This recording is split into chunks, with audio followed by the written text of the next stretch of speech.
24-এর গণ অভ্যুত্থান এমনি এমনি আসে নাই, ওই দীর্ঘ লড়াই সংগ্রামের মধ্য দিয়ে এবং প্রত্যেক আন্দোলনে গণ অভ্যুত্থানে আমাদের আকাঙ্ক্ষা, মুক্তিযুদ্ধের আকাঙ্ক্ষা সঠিকভাবে আমরা কার্যকর করতে পারি নাই। জনগণের কাছে আমাদের যে প্রতিশ্রুতি ওয়াদা ছিল সেটা কখনো আমরা কোনো সরকার সেটা কার্যকরী পদক্ষেপ নিতেও পারি নাই, সামনের দিকে তরুণ সমাজকে পথ দেখাতে পারি নাই, যে কারণে অধিকাংশ তরুণ সমাজ আপনারা জানেন তারা বিদেশমুখী হয়ে গেছে, দেশে থাকতে চায় না, তারা বাইরে গিয়ে অনেক বড় বড় কিছু হচ্ছে, কিন্তু আমরা তাদেরকে ধরে রাখতে পারছি না এবং রাজনীতির প্রতি অনীহা এখানে বলেছেন আপনারা, ইত্যাদি ইত্যাদি। আর এখানে আমি বলবো এনসিপিকে আমরা রাষ্ট্রের মুখোমুখি করে ফেলতেছি, এটা একেবারেই আমাদের কাম্য না। আর ভাই তারা একটা দল করতেছে, করুক না, রাষ্ট্রের বা এই বর্তমান সরকারি দলের ছাত্রদের কিছু অংশ তাদের উপর যে এই আক্রমণগুলো করছে এটা তো আমরা অ্যাকসেপ্ট করতে পারি না। এই যে মান্না ভাই এখানে আছে, উনি যখন ওখানে ভিপি দুবার পরপর, এর আগে চাকসুর ভিপি পরে ডাকসুর ভিপি, জিয়া রহমান সাহেব ওখানে গেলেন, ওনারা সব প্রতিবাদ করছেন, স্লোগান দিচ্ছেন, আমিও খুব কাছাকাছি ছিলাম ওনার, আমি বললাম আমি তো রোকেয়া হলের সামনেই ছিলাম, তো সেই সময় উনি দেখেছি জিয়া রহমান সাহেব তো তার তো অনেক ছিল, সিকিউরিটি ছিল, কেউ তো ছাত্রদের আটকাইও নাই বা তাদের উপর একটা ঢিলও মারে নাই, উনি নিজে গিয়েই তো কথা বললো, ফেস করলো, টিসিতে বোধ পরে মিটিংটা হলো। যাই হোক, তো অতীত থেকে তো আমাদের শিক্ষা নিতে হবে। তো এখন এনসিপিরা তারা মাঠে রাজনীতি করতেছে, করুক, আমরা তো সমালোচনা করবো জামাতের। এখন জামাত চলে যাচ্ছে পদ্মার অন্তরালে, এনসিপি হয়ে গেছে মূল আলোচনার বিষয়বস্তু, রাজনৈতিক এজেন্ডা। আমি মনে করি এখানে আমাদের ভুল হচ্ছে, তাদের অনেক ভুল ভ্রান্তি থাকতে পারে, ইত্যাদি ইত্যাদি। এক সময় বলেছিলাম কি ন্যাশনাল চিলড্রেন পার্টি এনসিপি, অনেক আমরাও করেছি, তো তারপরে তো তারা কাজ করে যাচ্ছে, ঠিকই আছে, হয়তো ভবিষ্যতে আরও বড় হবে তাদের সংগঠন। এখন কথা হচ্ছে এখন যারা এরা শুরু করেছে, তো এদেরও তো একটা পথ নির্দেশনা থাকতে হবে। যেমন ওই এনসিপির এক নেতা বলল যে আমরা কি কাকা দাদাদের কথা শুনে ভুল করেছি, তার মানে এই যে রাজনৈতিক নেতৃত্ব বা সিনিয়র লিডারদের সম্পর্কে এইসব কথা বলতেছে। এখন আমাদের এই তরুণরাও যদি মনে করে যে অতীতে যারা যা কিছু করেছে বা এখন যারা করছে তারা সঠিক পথে নাই, সেখানে আমরা পথ খুঁজে পাচ্ছি না, এই জন্য আমাদের আরেকটা প্ল্যাটফর্ম করা দরকার। ভাই আমি বলবো 55 বছর এবং পাকিস্তানের সময় বহু উত্থান পতন আমরা দেখেছি, 60-এর দশক থেকে তো আমি আছি, 69-এর গণ অভ্যুত্থান নিয়ে আমার শুরু, মানে অন্যরা ব্যর্থ হয়ে গেছে, এই জন্যই আমরা কিছু একটা করতেছি, এটা আবার একটু বেশি বেশি হয়ে যাচ্ছে।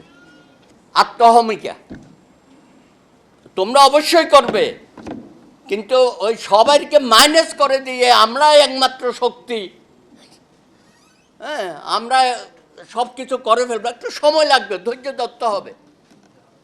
তো আমি হতাশ করছি না, আমি বলছি যে চেষ্টা করতে হবে, লেগে থাকতে হবে, লেগে থাকতে হবে এবং মাঠে ময়দানে অনেক পরীক্ষায় ভাই তোমাদের উত্তীর্ণ হতে হবে, অনেক পরীক্ষা দিতে হবে, যেহেতু এটা রাজনৈতিক দল, তার একটা দায়বদ্ধতা আছে রাষ্ট্রের প্রতি, জনগণের প্রতি।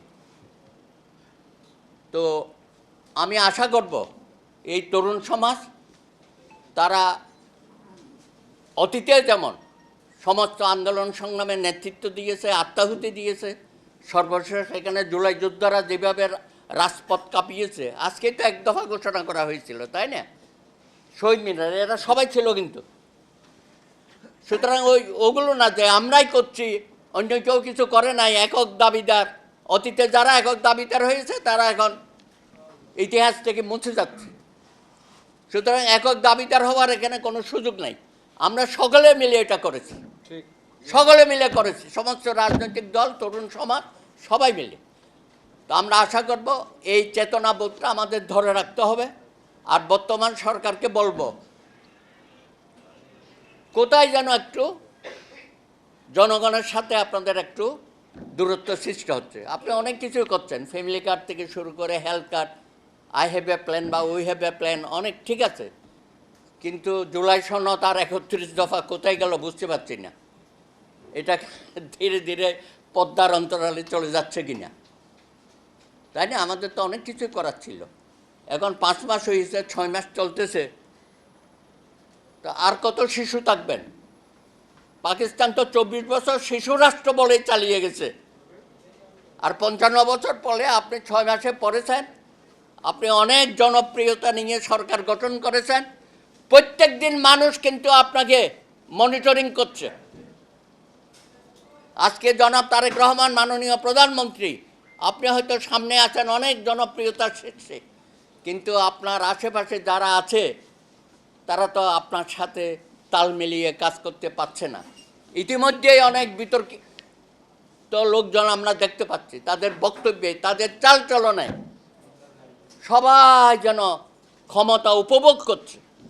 আরে ভাই, অতীতে যারা ক্ষমতা উপভোগ করেছে তারা আস্থা করে নিক্ষিপ্ত হয়েছে। ক্ষমতা উপভোগ করার বিষয় না, জনগণকে সেবা দেওয়ার প্রশ্ন, রাষ্ট্রকে সেবা দেওয়ার প্রশ্ন। সেই জায়গায় তারেক রহমান করে যাচ্ছেন। জনগণের আস্থা তিনি পেয়েছেন, কাজও করছেন। একই সঙ্গে রাষ্ট্রের অন্যান্য আনুষঙ্গিক যে বিষয়গুলো আছে সেগুলো বিবেচনা করতে হবে। এমন কি হয়েছিল, আপনার সরকার আমাদের বিচার বিভাগের স্বাধীনতার যে আমরা অর্জন করলাম সেটাকে আপনি গুটাইয়া বাড়িতে নিয়ে গেছেন। বিচারপতি নিয়োগের যে আইনটা হলো এত বছর পরে, 55 বছর এগুলো লড়াই সংগ্রাম হয়েছে, সেটাও আপনি বন্ধ করে রাখলেন।